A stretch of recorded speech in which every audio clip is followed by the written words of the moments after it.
கனேடிய போக்குவரத்து நிறுவனத்தால் உத்தரவிடப்பட்டமையை எதிர்த்து பெடரல் நீதிமன்றத்தில் ஏர் கனடா வழக்கு தொடர்ந்து வெற்றி ஈட்டியுள்ளது. விமானத்தில் ஏற்பட்ட பொதிகள் தனக்கு தாமதமாக வழங்கப்பட்டமைக்காக பயணி ஒருவருக்கு $2000 நட்டஈடாக செலுத்துமாறு கனேடிய போக்குவரத்து நிறுவனம் உத்தரவிட்டிருந்தது.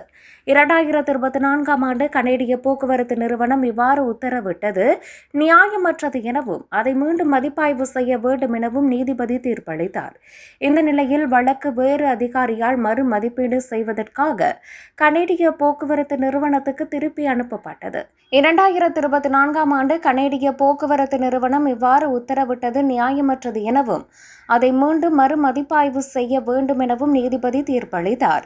இந்த நிலையில் வழக்கு வேறு அதிகாரியால் மறுமதிப்பீடு செய்வதற்காக கனேடிய போக்குவரத்து நிறுவனத்துக்கு திருப்பி அனுப்பப்பட்டது. 2022ஆம் ஆண்டு டொரண்டோவிலிருந்து வான்கூவருக்கு ஏர் கனடா விமானத்தில் பயணித்த ஆலா டானூஸ் மற்றும் அவரது மனைவி ஆகியோருக்கு அவர்களின் சரிபார்க்கப்பட்ட பொதிகள் ஒரு நாள் தாமதமாக கிடைத்தன. ஏர் கனடா ஆரம்பத்தில் $250 இதற்கு இழப்பீடாக வழங்கியது. ஆனால் டானூஸ் கனேடிய போக்குவரத்து நிறுவனத்தில் முறைப்பாடு அளித்த பின்னர் $2079 அவருக்கு ஏர் கனடா செலுத்த வேண்டும் என குறித்த நிறுவனம் உத்தரவிட்டது. அதிகப்படியான ஆடம்பர பொருட்களை உள்ளடக்கிய கொள்முதல்களை சேர்த்து கனேடிய போக்குவரத்து நிறுவனம் தவறு செய்துள்ளதாக ஏர் கனடா வாதிட்டது.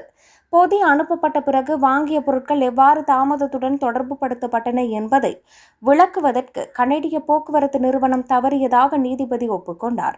இந்த கொள்முதல்களில் விலை உயர்ந்த சப்பாத்துக்கள் மற்றும் உயர்நிலை மோனோகிராம் செய்யப்பட்ட சூட்கேஸ் ஆகியவை இருந்தமை குறிப்பிடத்தக்கது.